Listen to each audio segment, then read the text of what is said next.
नमस्कार दोस्तों, welcome to Life Express where there is no drama, no fake, only facts to keep you awake. जी हाँ, सही सुना आपने। लाइफ एक्सप्रेस एक ऐसी दुनिया है, एक ऐसा एकेडमिक प्लेटफॉर्म है जहाँ हम बेमतलब की बातें नहीं करते, क्योंकि यहाँ बातें होती है सिर्फ रियल लाइफ के, रियल लोगों के, रियल अचीवमेंट्स की, और बातें होती है रियल नॉलेज की अंडर भारतीय ज्ञान परंपरा, जिसकी बुनियाद वसुधैव कुटुंबकम पर आधारित है। वसुधैव कुटुंबकम यानी the whole world is our family. भले ही वसुधैव कुटुंबकम और अतिथि देवो भव का पालन करते करते हिंदुस्तान को भारी नुकसान उठाना पड़ा, लेकिन आज हर भारतीय को ये कहते हुए काफ़ी गर्व होता है कि भारत एक ऐसा देश है जिसने आज तक ना ही किसी पे आक्रमण किया और ना ही किसी पे राज किया। हाँ, हमने पूरी दुनिया पे राज किया, लेकिन उनके अधिकार, अस्तित्व एवं संस्कृति को छीन कर नहीं, बल्कि उनके दिलों पर राज किया, अपनी प्राचीन सभ्यता एवं संस्कृति और फिलॉसफी की खुशबू बिखेर कर। इसी भारतीय परंपरा को आगे बढ़ाते हुए लाइफ एक्सप्रेस अपने मिशन पे आप सभी के सहयोग से आगे बढ़ रही है, जिसमें मेरा यही प्रयास है कि भारतीय संस्कृति एवं ज्ञान प्रणाली का समुचित अध्ययन कर उसके भाव को, उसमें निहित संदेश को आपके सामने, वर्ल्ड सोसाइटी के सामने प्रस्तुत करूं, क्योंकि आज पूरी दुनिया में एक नहीं कई कारणों से अनेक प्रकार के संकट के बादल मंडरा रहे हैं। खूनी युद्ध चल रहे हैं परिवार में, समाज में, राष्ट्र में और पूरे विश्व में। पूरी दुनिया आज एक सोसाइटल मॉडल ऑफ लिविंग ढूंढ रही है, जिसे अपनाकर वो शांति और सौहार्द के साथ जी सके। लेकिन अफसोस, दुनिया के पास ऐसा कोई मॉडल नहीं है। लेकिन चिंता की कोई बात नहीं है, क्योंकि भारत के पास ऐसा सोसाइटल मॉडल ऑफ लिविंग है जिसे अपनाकर हम पूरे विश्व में शांति और उन्नति का मार्ग प्रशस्त कर सकते हैं। और उसी मॉडल को हम आज भारतीय ज्ञान परंपरा के रूप में देख रहे हैं। तो चलते हैं कार्यक्रम के अगले सेगमेंट हॉल ऑफ फेम की ओर, जहां हम मिलेंगे एक ऐसी शख्सियत से जो वाकई समाज के लिए एक रियल रोल मॉडल हैं, अपने उत्कृष्ट एवं सराहनीय कार्यों के चलते। लेकिन हम में से अधिकांश लोग उनकी उपलब्धि या अचीवमेंट से आज भी बेखबर हैं। नमस्कार दोस्तों, मुझे खेद है ये कहते हुए कि आज का हॉल ऑफ फेम सेगमेंट हमने रद्द कर दिया है, और उसका कारण है आवर वॉर विद पाकिस्तान। मौजूदा हालात को देखते हुए, जिसमें we are at war with our neighbouring country Pakistan, मैंने सोचा कि जब तक वॉर समाप्त नहीं हो जाए हम हॉल ऑफ फेम सेगमेंट नहीं करेंगे, और उसकी जगह हमारा ये वॉर स्पेशल रिव्यू होगा। आज हम सब के लिए बहुत ही दुख का विषय है कि ना चाहते हुए भी आज हमें अपने पड़ोसी मुल्क पाकिस्तान के साथ युद्ध में उतरना पड़ा। किसी भी युद्ध की अनिवार्यता या उसका औचित्य एक जटिल और अत्यधिक विवादित मुद्दा होता है, जो कई ऐतिहासिक संतापों, राजनीतिक विचारधाराओं और मानवीय पीड़ाओं से भरा होता है। यदि हम भारत और पाकिस्तान के बीच ऐतिहासिक तनाव पर नजर डालें तो पाते हैं कि दोनों पक्षों द्वारा अलग अलग मोड़ पर दिए गए औचित्य का एक पेचीदा जाल सामने बन के आता है। आज की समीक्षा में मैं 3 बिंदुओं पे प्रकाश डालना चाहूंगा। सबसे पहले तो क्या युद्ध मानवता के लिए उचित है? दूसरा, भारत और पाकिस्तान के बीच तनाव के या युद्ध के क्या मुख्य कारण हैं? और तीसरा, क्या पाकिस्तान का आतंकवाद को बढ़ावा देना सही है? सबसे पहले तो क्या युद्ध मानवता के लिए उचित है, उस पे मैं अपनी समीक्षा देना चाहूंगा।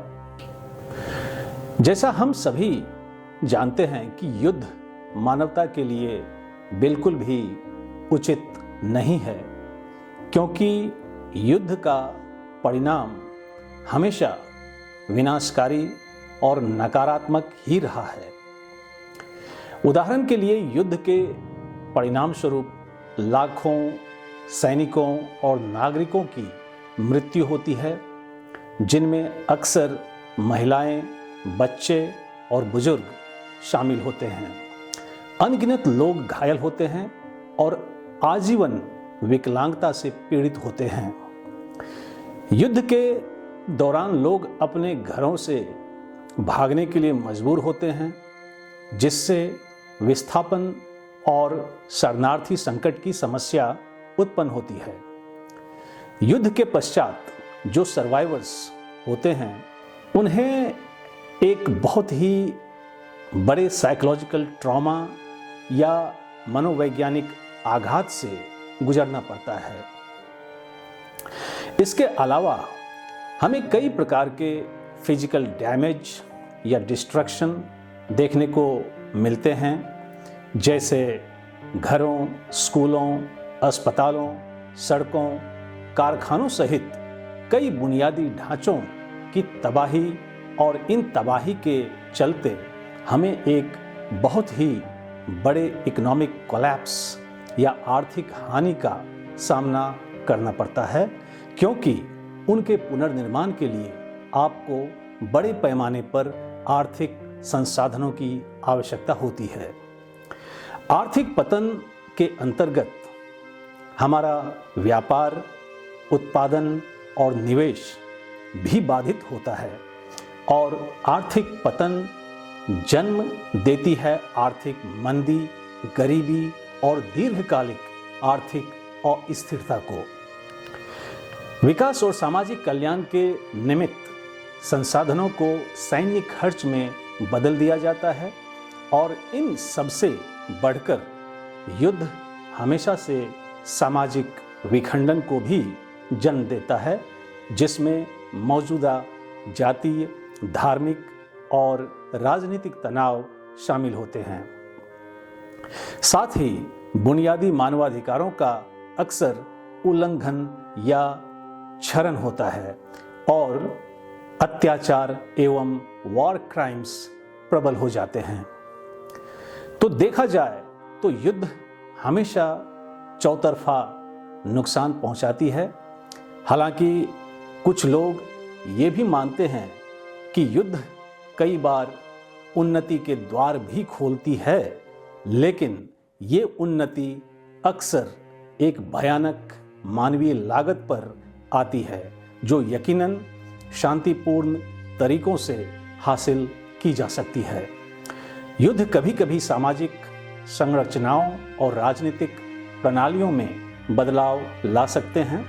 हालांकि ये परिवर्तन अक्सर भारी पीड़ा के साथ होते हैं और कम हिंसक तरीकों से हासिल किए जा सकते हैं। युद्ध एक राष्ट्र को एक आम दुश्मन के खिलाफ अस्थायी रूप से एकजुट कर सकता है। हालांकि यह एकता अक्सर नाजुक होती है और इसके बाद गहरे विभाजन और आक्रोश हो सकते हैं। युद्ध के भारी नकारात्मक परिणामों की तुलना में ये सीमित और संदिग्ध लाभ फीके हैं। निष्कर्ष रूप में कहा जाए तो युद्ध मानवता के लिए एक गहरी त्रासदी है। इसके साथ मैं अब अगले बिंदु पे आना चाहूँगा, जिसमें हम समझेंगे कि भारत और पाकिस्तान के बीच तनाव के या युद्ध के क्या मुख्य कारण हैं। 1947 में अपनी स्वतंत्रता के बाद से भारत और पाकिस्तान के बीच युद्ध के प्राथमिक कारण कुछ इस प्रकार हैं। पहला, कश्मीर विवाद। भारत और पाकिस्तान में विभाजन के बाद जम्मू और कश्मीर की रियासत में एक हिंदू शासक और बहुसंख्यक मुस्लिम आबादी रह गई। महाराजा का स्वतंत्र रहने का प्रारंभिक निर्णय, उसके बाद पाकिस्तान से एक आदिवासी आक्रमण के बीच भारत में उनका विलय, प्रथम भारत पाक युद्ध 1947 से 1948 के लिए तत्काल ट्रिगर बन गया। दूसरा कारण है कॉन्फ्लिक्टिंग क्लेम्स या परस्पर विरोधी दावे, जिसमें भारत और पाकिस्तान दोनों पूरे कश्मीर पर दावा करते हैं। India considers it an integral part of its territory based on the instrument of accession, जबकि पाकिस्तान मुस्लिम बहुल आबादी और भौगोलिक निकटता के आधार पर इसके समावेश का तर्क देता है। तीसरा कारण है 1965 का दूसरे भारत पाक युद्ध, which broke out due to a border dispute in the run of Kutch, और 1999 का कारगिल युद्ध के अनसुलझे परिणाम। चौथा कारण के रूप में इंडो पाक वॉर ऑफ 1971 को देखा जा सकता है, जिसमें a major conflict sparked by the political turmoil and humanitarian crisis in East Pakistan, which is now Bangladesh. India's support for the Bengali independence movement led to direct military intervention and a decisive Indian victory, resulting in the creation of Bangladesh. This war significantly altered the geopolitical landscape of the subcontinent. पांचवां कारण cross border terrorism समझा जाता है, जिसमें भारत पाकिस्तान पर उसके आतंकी संगठनों द्वारा भारतीय क्षेत्रों में आतंकी हमलों का आरोप लगाते आ रही है।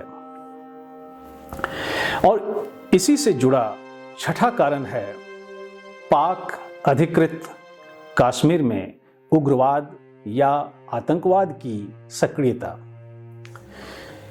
या और भी अधिक स्पष्टता से कहें तो पहलगाम में पर्यटकों पर हुए हालिया आतंकी हमला आज के युद्ध का मुख्य कारण है, जिसमें 25 भारतीय पर्यटक और एक नेपाली पर्यटक को मौत के घाट उतार दिया गया आतंकियों द्वारा, जिसके जवाब में भारत ने पाकिस्तान और पाकिस्तान प्रशासित कश्मीर में कथित आतंकी शिविरों पर मिसाइल हमलों के साथ जवाबी कार्रवाई की है।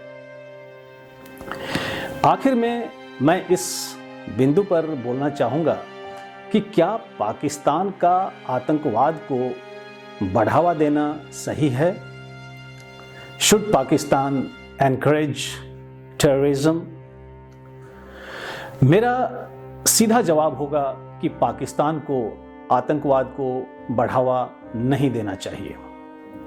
आतंकवाद को बढ़ावा देने से पाकिस्तान को गंभीर नकारात्मक परिणाम देखने होंगे। आतंकवाद के कारण हिंसा में वृद्धि होती है, निर्दोष लोगों की जान जाती है और देश के भीतर भय और असुरक्षा का माहौल बनता है। पाकिस्तान पहले ही आतंकवाद से बहुत पीड़ित है, जिसमें हजारों लोगों की जान चली गई है और आर्थिक नुकसान हुआ है। अकेले 2024 में आतंकवाद से संबंधित मौतों में 45% की वृद्धि हुई है और हमले 2 गुने से भी अधिक हो गए हैं। आतंकवाद आर्थिक गतिविधि को बाधित करता है। आतंकवाद के खिलाफ युद्ध के कारण 2001 से पाकिस्तान की अर्थव्यवस्था को पहले ही $126 बिलियन से अधिक का नुकसान हो चुका है। आतंकवाद का समर्थन करने से पाकिस्तान वैश्विक मंच पर और अलग थलग पड़ जाएगा, जिससे कूटनीतिक चुनौतियां, प्रतिबंध और अंतर्राष्ट्रीय समर्थन में कमी आएगी। आतंकवादी समूहों से अपने पिछले संबंधों के आरोपों से पाकिस्तान की विश्वसनीयता पहले ही कम हो चुकी है। आतंकवाद पाकिस्तान के भीतर मौजूदा जातीय और सांप्रदायिक तनाव को बढ़ा सकता है, जिससे आगे संघर्ष और विभाजन की संभावनाएं बढ़ेंगी। आतंकवाद एक वैश्विक खतरा है और इसे कोई भी समर्थन नहीं देगा। भले ही पाकिस्तान ने अंतर्राष्ट्रीय दबाव में आतंकवाद के खिलाफ कुछ प्रयास भी किए हैं, लेकिन वो वांछित नहीं है।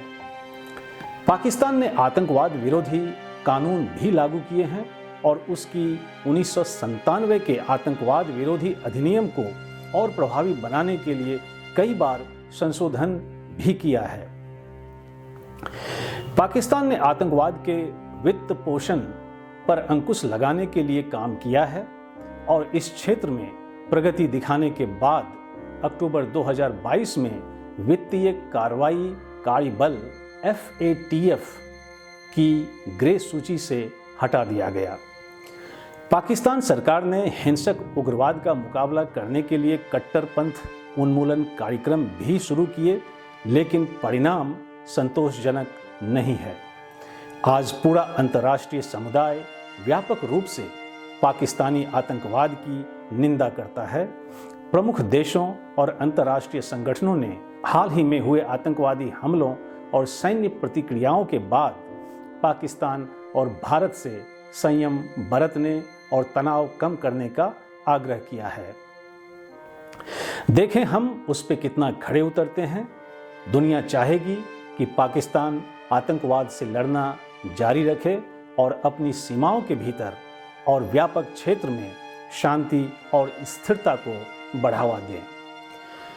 अंत में मैं फिर से दोहराना चाहूँगा कि किसी भी देश के बीच युद्ध हो, वह सिर्फ और सिर्फ विनाश लाती है।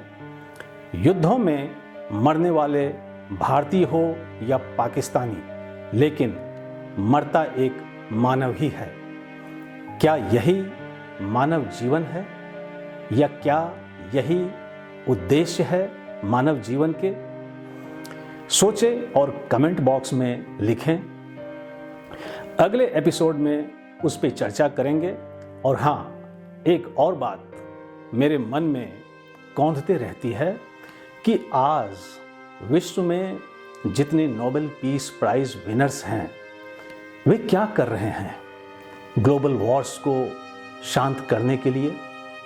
थोड़ा इस पे भी सोचें। जब तक भारत पाक युद्ध समाप्त नहीं हो जाता, मैं आपके लिए इसी तरह का वॉर स्पेशल रिव्यू एपिसोड्स लाता रहूँगा। यहाँ एक बात स्पष्ट कर दूँ कि मेरे द्वारा दिए गए comments and reviews online research पर आधारित हैं और मेरी समीक्षा लाइफ एक्सप्रेस चैनल के मोटो ग्लोबल पीस एंड प्रोग्रेस को ध्यान में रखते हुए दी गई है। फिर भी मेरे शब्द किसी व्यक्ति या समाज के लिए अप्रिय लगे तो मैं उसके लिए क्षमा प्रार्थी हूँ। तो मिलते हैं अगले एपिसोड में एक और युद्ध समीक्षा को लेकर। Till then enjoy your time और हाँ, अपना और अपनों का भी ख्याल रखें। जय हिंद।